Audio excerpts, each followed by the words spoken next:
Good afternoon, everybody, and welcome to Tuned In TN's Wha-Happen with DJ Rick. And before we get started, make sure you hit that subscribe button, hit the like button. That'll share the video out to all your friends, my friends, everybody's friends. Actually, it just tricks the algorithm into sharing our video. We get more subscribers, and we like subscribers. Right, Gabe? That's right. That's exactly right. All right, so the show is about the news, kind of about the news, and what's going on, what's not going on. And since we met last time, which would be last weekend, there's been quite a bit that's going on. We've had some rioting on January 6th there, and some folks decided to try their hand at running the country from the Capitol building, I suppose. And unfortunately, there were some injuries, five fatalities, from what I understand, 5. Yep. One young woman was shot and killed. Supposedly, there are reports that that didn't happen, but I don't know. That could be conspiracy. I don't have any confirmed reports on that, so we won't be bringing you that news. I do have a stack of news to bring you today, so let's jump right in and get started. DJ Rick's got to put on his eyeballs here. All right, let's start off with this one. Blew my mind. I just don't believe this one. Trump responds to Twitter's permanent account suspension. Can you believe they did that to him, Gabe? No, I can't. I mean, you know, they actually suspended 60,000 individual accounts. 65,000. 65,000 individual accounts. And I'm guessing none of them were Democrats. It's just a hunch, but yeah, whatever. No. Anyway. The Ayatollah still has his account. Yeah, this article comes, this is a report from NBC News. President Donald Trump responded to Twitter's move to permanently suspend his account from its platform late Friday, condemning the big tech giant and saying that it does not stand for free speech. The president also said he anticipates a big announcement soon and that his team is negotiating with other sites and is also looking at building a separate platform. As I have been saying for a long time, Twitter has gone further and further in banning free speech, and tonight Twitter employees have coordinated with the Democrats and the radical left in removing my account from their platform to silence me and you, the 75 million great patriots who voted for me, Trump said in a statement. Twitter may be a private company, but without the government's gift of Section 230, they would not exist for long, he added. I predicted this would happen. We have been negotiating with various other sites and we'll have a big announcement soon, while we also look at the possibilities of building out our own platform in the near future. We will not be silenced, he said. Twitter is not about free speech. They are all about promoting a radical left platform where some of the most vicious people in the world are allowed to speak freely. Trump continued, stay tuned. Stay tuned. You know what he's going to do.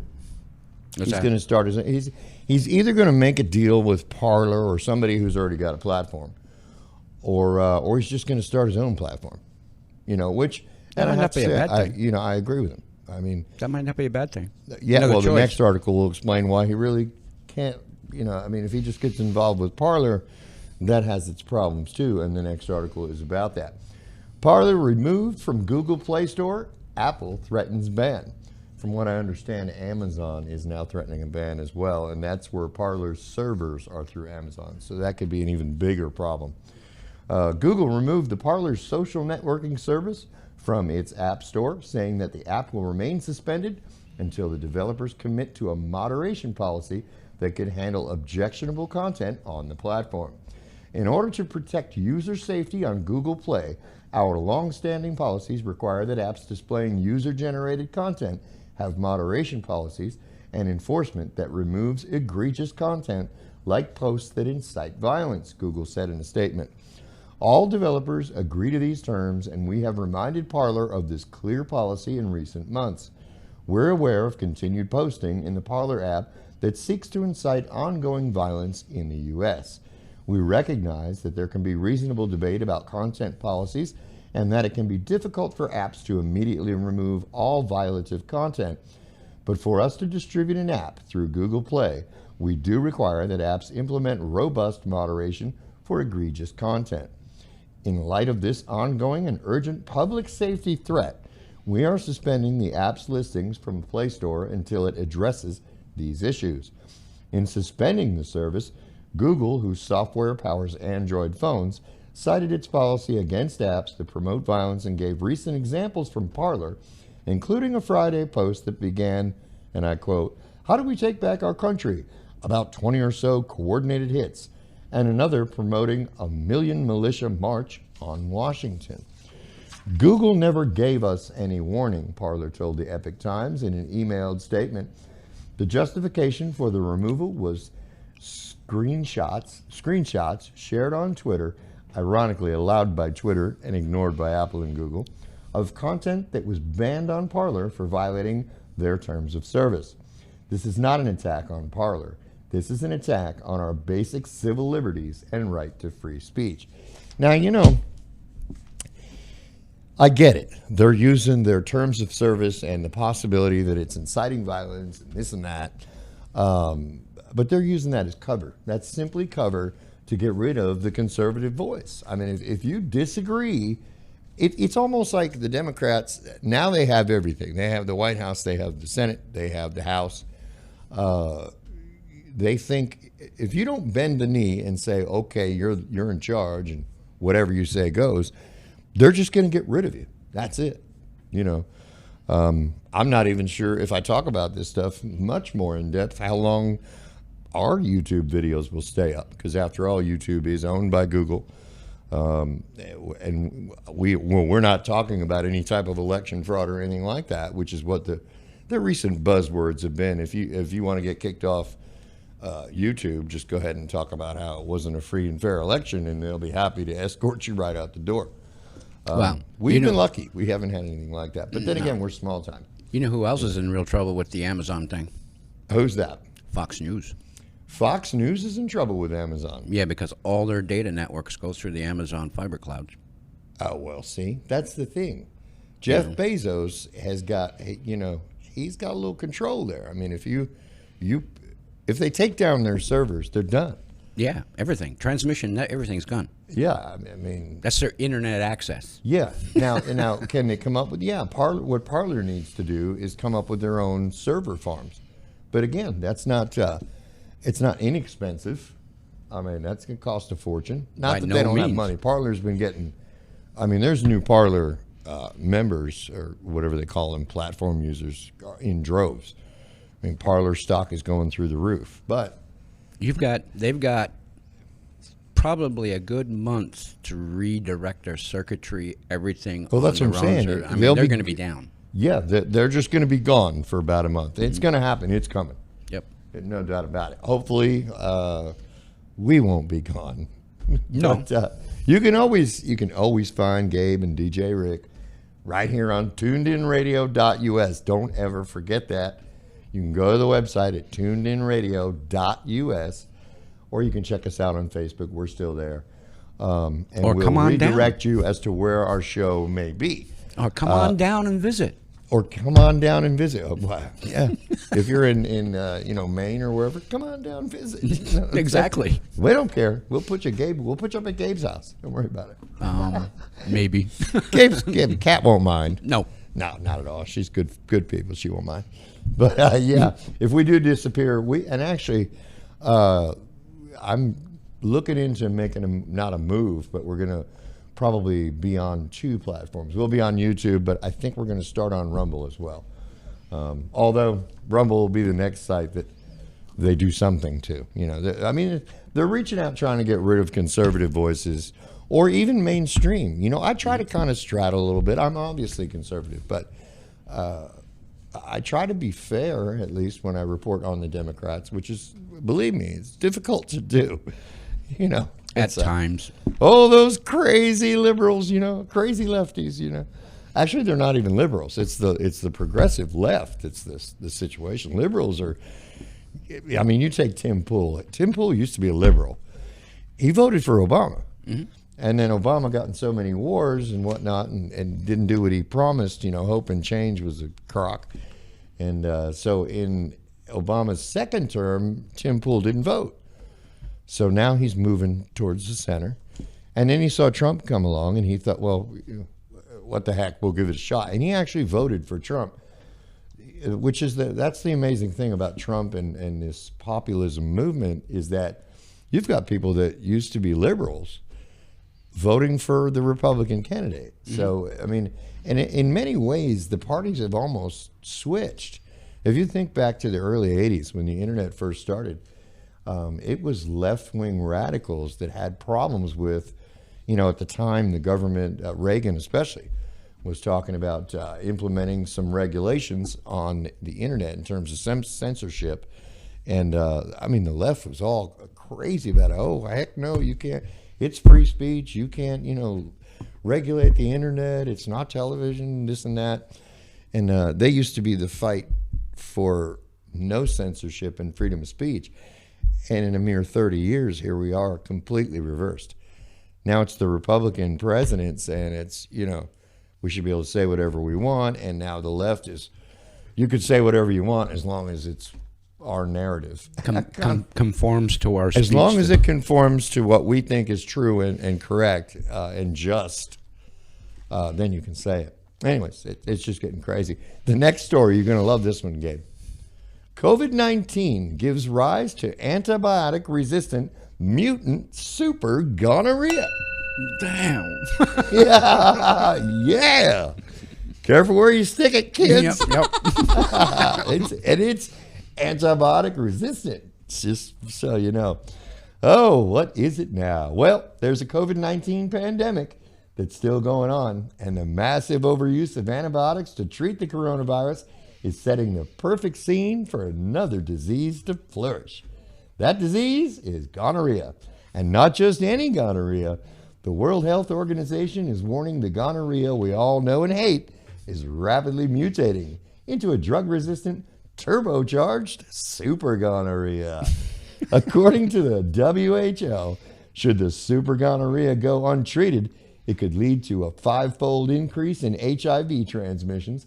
It might also increase eye infections that could lead to blindness. It's not like gonorrhea itself is anything new. There are more than 90 million gonorrhea carriers in the world.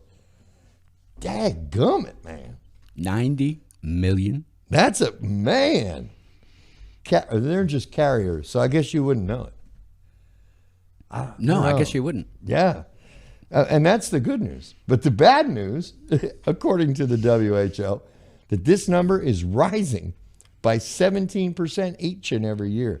That's 15 million more cases annually. That's crazy, man. Yeah. Wuhan. There you go. That's some Wuhan flu there, buddy. Exactly. I didn't get COVID, but it hurts when I pee. So far, the majority of new gonorrhea cases has been cropping up in Africa. However, a WHO spokesman told The Sun that cases in the West are rising at an alarming rate. In the U.S., the Centers for Disease Control and Prevention reports that gonorrhea infections have skyrocketed in the past 5 or so years. Case numbers have grown by 63% since 2014, and by 2030, more than 5 million Americans could be living with gonorrhea. It's not any better for the UK, according to the WHO. The island kingdom has the highest gonorrhea rate in all of Europe. We know what they did during lockdown. Yeah, exactly. By 2030, the country could be seeing 420,000 new cases annually. And it's all looking like it's going to get worse. All thanks to the pandemic. I tell you what. I didn't see that article coming. I was breezing through because to get ready for the show, I'll go through the internet and a bunch of other sources looking for the news. And I tell you what, that one popped up and I was like, excuse me? Gonna what? Seems like England should have put their masks on the other end. Yeah, we're just wearing a mask in the wrong spot. That's exactly what it is. Heck yeah, that'd be a fashion statement to see. I tell you what. So anyway, kids, cover it up if you're going out. Always wear your galoshes in the rain, so to speak. Yep. Yes. Anyway, speaking of a dirty, rotten, nasty disease, Pelosi. That's a good segue. You like that? What good. A segue. I like it. That's good, man. I'm professionally trained. Pelosi pressed Pentagon on safeguards to prevent Trump from ordering military action. But short of the cabinet invoking the 25th Amendment or impeaching and convicting the president, It would be unconstitutional to defy legal orders from the commander-in-chief, experts note. Speaker Nancy Pelosi of California on Friday took the unprecedented step of asking the chairman of the Joint Chiefs of Staff about, quote, available precautions to prevent President Trump from initiating military action abroad or using his sole authority to launch nuclear weapons in the last days of his term. In a phone call to the chairman, General Mark A. Milley, Ms. Pelosi appeared to be seeking to have the Pentagon leadership essentially remove Mr. Trump from his authorities as the commander-in-chief. That could be accomplished by ignoring the president's orders or slowing them by questioning whether they were issued legally. But General Milley appears to have made no commitments.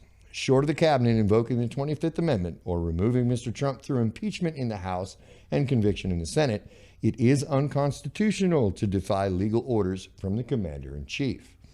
Ms. Pelosi's request, which she announced to the Democratic caucus as an effort to prevent an unhinged president from using the nuclear codes, was wrapped in the politics of seeking a second impeachment of Mr. Trump. But sometimes Defense Department officials clearly resented being the one issue that has worried officials the most is Iran's announcement that it has begun enriching uranium to 20% purity, near the quality to make a bomb. In December, President Trump asked for military options that might be taken in response to Iran's escalating production of nuclear fuel, but he was talked out of it by a number of top officials, including General Milley and Secretary of State Mike Pompeo, asked to act outside of the legal authority of the 25th Amendment and saw it as more evidence of a broken political system. They said that some political leaders were trying to get the Pentagon to do the work of Congress and cabinet secretaries who have legal options to remove a president. President Trump, they noted, is still the commander-in-chief unless he is removed. The military is bound to follow his lawful orders. While military officials can refuse to carry out orders they view as illegal or slow the process by sending those orders for careful legal review, they cannot remove the president from the chain of command. That would amount to a military coup, the officials said. The one issue that has worried officials the most, again, is that Iran is enriching uranium to a 20% purity. That's enough to make a bomb. You know, the funny thing about that particular report, and I changed it while I was reading it, but this report comes from the New York Times. The New York Times, over and over, every time I said President Trump in this article, they refer to him as Mr. Trump. That's just wrong. You know, no matter what you think of the guy, he's still president. And I mean, it was it. Correct me if I'm wrong here, Gabe, but wasn't it the New York Times that was giving people a bunch of grief about not calling Joe Biden the president-elect? Yeah, and they did the same thing when they referred to President Obama as, you know, Mr. Obama or something like that. Yeah, that's just. And then, you know, they can call her Dr. Jill Biden, but it's Mr. Trump. Yeah. You know, do you remember the days when journalism was news reporting? Yeah. They used to say just the facts, ma'am, right? Walter Cronkite. Well, yeah, that's the way it was. Walter Cronkite. He'd been rolling over in his grave so much he's probably drilled halfway to China. Yep. I swear, because even when they don't intend to take a side, referring to the president as Mr. Trump is that's just a lefty thing to do. I mean, it's just rude. It's a slap in the face. You know, and yet they're going to expect us to refer to Joe Biden as President Joe Biden, which I'll tell you the truth, I will do.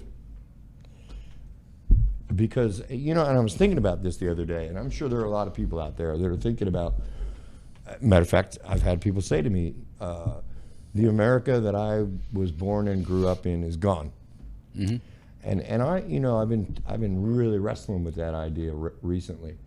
I've come to the conclusion that that's not true. The America I was born and raised in is still here. Because, think about it. We started the Revolutionary War because we had this idea of what American was. It's all about freedom. It's about no taxation without representation, which is really what started the war. But we were losing for quite some time. Those Americans never gave up. America already existed for them. They had that idea of what America is.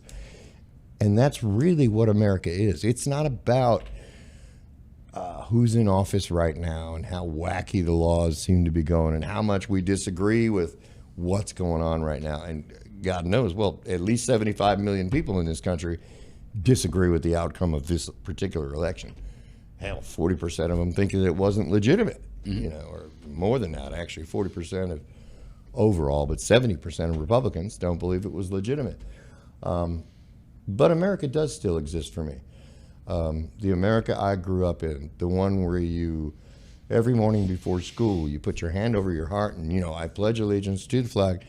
That America still exists. It's inside of me. It's my duty as an American to make sure that it lives. And, there's people out there that would say violence is the answer, the January 6th thing. That violence was pointless. It got us nowhere. It probably actually knocked us back on our quest to get a free and fair election. I don't believe that helped. 5 people dying, including 1 police officer. And Republicans, conservatives, back the blue is where I come from. That's the America that I grew up in. Now, I haven't always backed the blue. I've had my issues with them and been down some trails here and there, but we all make mistakes. But America, I really don't. I'm not one of these doomsday people that think, and we'll never have another Republican president. I don't believe that, because I believe that the Republicans out there are going to fight. We're going to, by the midterms, the populace of America will see how bad the situation's getting, and we'll take back the House and or the Senate. And then 2 years after that, we'll take the White House back. That's just how it works. Some years sometimes and I tell my employees this too, sometimes you win and sometimes you learn. It's just how you look at it. Yep. You only lose if you choose to lose. That's right. Yes. Will Joe Biden be inaugurated president? I'm going to guess yes. Do I enjoy that fact? No. Am I still an American? Does America still exist? For DJ Rick, absolutely, it does. And my challenge to everyone out there would be, what is America to you? Where is that America you grew up with? Is it a thing? Is it out there externally? Or is it inside of you? And if it's inside of you, then you don't lose. You continue to work and fight. And what I mean by fight is not with a gun and not with bricks and that left-wing BLM Antifa crap. You fight by educating your neighbors, your friends, your relatives, and educating them on what's going on, why it's going on, and then you change your votes. And that's how America works. And it's not gone. It's still here. It's just the pendulum swings back and forth, and right now it didn't swing the way we wanted it. So, yeah. What do you think, Gabe? Oh, well, yeah. Bottom line is that the office of the president is the office of the president, and everybody should respect it, regardless who's sitting in behind the seat. Right. That's it. Yeah, it's just the way it is. It's their turn to drive. That's just, right. Buckle up and don't put your hands or feet out the windows. Nope. Because the left is driving. And, we'll put the car back on the road when they're finished and move on our happy destiny. Just budget for the $5 a gallon gasoline. And save a little. Yeah, don't buy an RV just yet. Yeah. Unless you want to live in it, just park it and live in it. But driving it around the country may be difficult in the near future. But if you got any comments about what you think America is to you or how we can make it better, just please leave comments in the box below there. And I do read those, so leave some comments. Don't forget to like and subscribe to our channel and help us spread the Wha-Happen news. And if you've got any ideas for what we might want to do in this show or a guest you may want to see on the show, by all means, let us know. Because just like the Tuned In Radio, we like to give our listeners what they want to hear on Tuned In TN. We want to bring you programming that you want to watch. Got anything else you want to add there, Mr. Gabe? Nope. That pretty much covers it. Oh, yeah. Oh, next week we got a good guest coming on. Oh, we do? Who? Dr. Stone. Oh, yeah. The eye doctor's coming. He's got an eyeball this big. And it comes apart. He's got the cut open eyeball. We're going to put it right here. Isn't that where your close-up spot is? Yeah. And he's got a giant hypodermic needle. Ooh. And I was like, what's that for? He's like, oh, no. That way I can show you where I inject the eye. And he's going to show us what he did on DJ Rick's eye 6 weeks ago when I had my detached retina surgery. Oh, my God. So, yeah, we get to see what he actually did to me. I'll probably be on the floor passed out, but anyway, it's already done now. So Yeah. if he'd showed me ahead of time, I'd probably be blind in my left eye because I'd be like, you're not doing that to me, man. Anyway, but no, he's a fun guy. You'll enjoy him. Dr. Stone. He's from the Chattanooga Retina Clinic. It's going to be fun. Yeah, we'll have a good time. So, Good. until then, this is DJ Rick and Mr. Gabe Cortex saying see you next week and have fun. See ya. All right.